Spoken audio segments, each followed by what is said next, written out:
Welcome to Zwida Media. If you're new to this channel, please subscribe. Don't forget to like, comment and share. Here's a new video for today. Enjoy.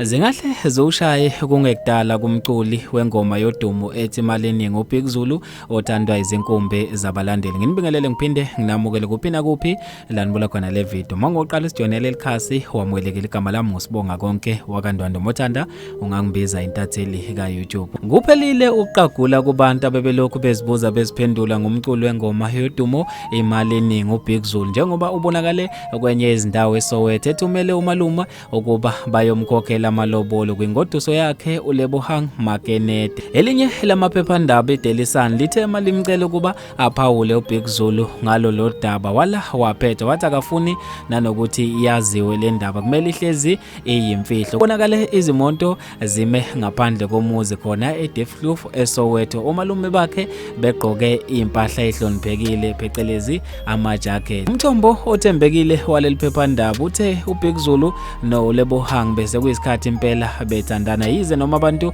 bebengazi ukuthi kwezothando ngabe ume kanjani uBig Zulu. Sekusobala ukuthi noma nini sezingawushaya khona kuBig Zulu njengoba abaningi abantu abebezibuza beziphendula ukuthi ngabe uBig Zulu kwezothando ume kanjani. Bafethu ke lezi indaba ezijabulise abaningi. Ngizofisa mina ukwazi ukuphala kwakho khona lapha kwi-comment section ngalo lo daba. Mina njengentathela YouTube sengiphuma kanje ngithi awungibambe evidweni elandelayo.